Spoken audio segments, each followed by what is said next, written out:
आइए जानते हैं सिंह राशि वालों के बारे में 2025 फरवरी का महीना किस प्रकार व्यतीत होगा। तो इससे पूर्व कि हम फरवरी का राशिफल लें, मैं आपको ये सबको ये विदित करा देना चाहती हूँ कि हमने पूरे साल का राशिफल 2025 का यूट्यूब चैनल वरदा नारायण पे डाला हुआ है और फेसबुक पेज पे भी डाला हुआ है जिसका नाम वरदा नारायण है। आप वहाँ जाके भी पूरे साल का भी सुन सकते हैं। अभी हम बिल्कुल स्पेसिफिक हर महीने का लेके चल रहे हैं, तो अब हम फरवरी में आ गए हैं। ये मंथली प्रिडिक्शंस हैं और चंद्र राशि से लेते हैं, तो जो आपके हॉरोस्कोप से राशि निकल कर आती है उस हिसाब से। कृपया इसको सन साइन से कंफ्यूज मत कीजिएगा। तो आइए जानते हैं सिंह राशि वालों के लिए फरवरी का महीना किस प्रकार व्यतीत होगा। तो कार्य क्षेत्र के पॉइंट ऑफ व्यू से बहुत अच्छा जाने वाला है सिंह राशि वालों के लिए, मैं पहले ही बता देती हूँ। पर सबसे पहले हम रिलेशनशिप पे चलेंगे। मैरिड एंड अनमैरिड कपल्स, आपके रिलेशनशिप, चाहे आपकी शादी हो गई हो ना हो गई हो, आपके पार्टनर के साथ आपका रिलेशन कैसा रहेगा। तो हम ये देख रहे हैं आपका फोकस पार्टनर से ज़्यादा आपके कार्य क्षेत्र में है। होता है कई बार हम करियर में एक कभी ऐसा टाइम भी आता है, हर वक्त हम इनटू द पार्टनर नहीं हो सकते एंड हर वक्त हम इनटू द बिजनेस और इनटू योर करियर नहीं हो सकते। तो हमेशा हमें एक बैलेंस बना के रखना चाहिए। कोशिश कीजिए एक बैलेंस बना के रखें अपने रिलेशनशिप्स के प्रति भी और अपने कार्यक्षेत्र के प्रति भी। ऐसा नहीं होना चाहिए कि कार्य करते करते अपने रिलेशंस को ही भूल गए, ये भी नहीं होना चाहिए। तो एक बैलेंस बना के आपने कार्य करना है। हाँ, लेकिन स्पाउस के साथ और पार्टनर के साथ अधिकतर बात जो होगी वो कार्य क्षेत्र को लेकर होगी कि कार्य क्षेत्र कैसा मेरा एक बूस्ट आना चाहिए और कैसे मैं काम करूं जिससे उन्नति हो कार्य क्षेत्र में। तो करियर ओरिएंटेड बातें होंगी, थोड़ा सा लव लाइफ वाली बातें कम होंगी। Future planning of your finance, जो फाइनेंस से रिलेटेड है उस पे ज़्यादा प्लानिंग होगी। ठीक है, तो ऐसा कोई बहुत मैं ये नहीं देख रही हूँ कि बहुत ज़्यादा वाद विवाद कर रहे हैं, बट आपका फोकस पूर्ण रूप से करियर पे है। तो अब आ जाते हैं कार्यक्षेत्र की तरफ ही। तो कार्यक्षेत्र में मैं देखती हूँ कि एक काम तो आप कर ही रहे हैं जिससे आपको उन्नति हो रही है।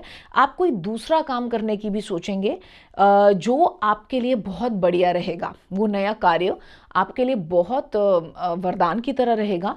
ये भी हो सकता है कि आप जो पहले कार्य कर रहे थे उसी को एक्सपैंड करें, अलग अलग जगहों पे एक्सपेंशन करें उसकी, है ना। वो भी बहुत अच्छा रहेगा। और ये भी हो सकता है कि आप दो काम साइमल्टेनियसली कर रहे हैं। एक तो आप कर ही रहे हैं, उससे आपको इनकम आ रही है, और एक आप दूसरा काम भी कर रहे हैं जो आपके लिए बहुत मंगलदायी होगा। तो वो जो भी काम आप सोच रहे हैं, चाहे नई जॉब सोच रहे हैं, चाहे नया बिजनेस सोच रहे हैं, it will be very fruitful for you. Of course वो गलत तरीके का कार्य नहीं होना चाहिए। आपका कार्य ऐसा नहीं होना चाहिए जो किसी का अहित करे ज़्यादा। इनफैक्ट बिल्कुल ही अहित नहीं करना चाहिए किसी का, ये बोलना चाहिए मुझे।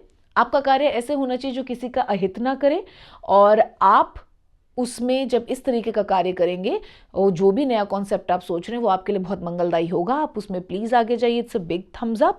आगे आ जाते हैं और चलते हैं अपना स्टूडेंट्स की तरफ। तो स्टूडेंट्स भी अच्छा कर रहे हैं। कोई एंट्रेंस वगैरह है तो आप उसे क्लियर करने के पूरे चांसेस रखते हैं, किंतु अपना परिश्रम पूरा रखिएगा। ठीक है, तो स्टूडेंट्स के लिए भी कोई ऐसा बुरा टाइम नहीं है, सब कुछ अनुकूल चल रहा है, बढ़िया चल रहा है।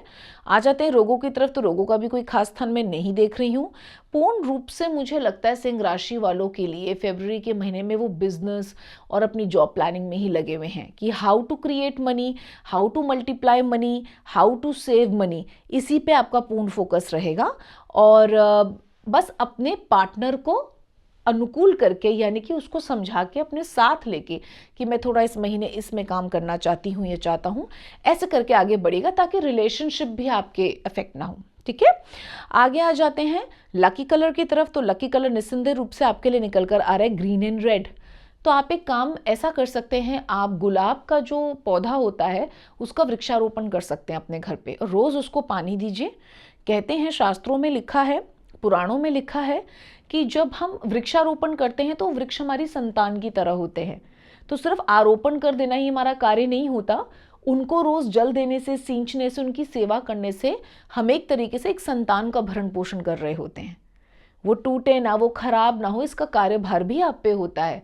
सिर्फ वृक्ष लगा देना नहीं होता, क्योंकि कई बार क्या होता है, हम उपाय खंड में वृक्ष तो लगा कर आ जाते हैं, अब उसको पानी मिल रहा नहीं मिल रहा, वो ठीक है कि नहीं है, इस पे हमारी दृष्टि नहीं जाती। तो वृक्षों को पुत्रों की संज्ञा दी गई है, वो आपकी संतान होते हैं। तो जब आप वृक्ष आरोपण करते हैं, कोई पौधा लगाते हैं, तो उसका आपको भली भांति देखरेख भी करनी होती है।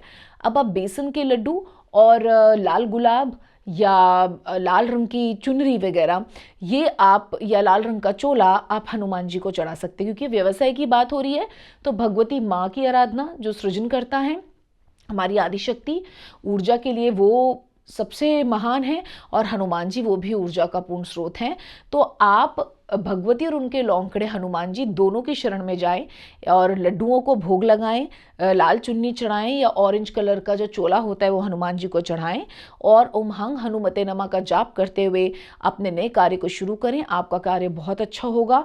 रोगों का भी कोई विशेष स्थान में नहीं देख रही हूँ, और ये रंग और ये मंत्र इस महीने आपके लिए रामबाण औषधि का काम करेंगे। तो आशा ये महीना आपके लिए बहुत सुखद व्यतीत हो, और आप जो भी कार्य करना चाहते हैं उसमें आपकी उन्नति हो।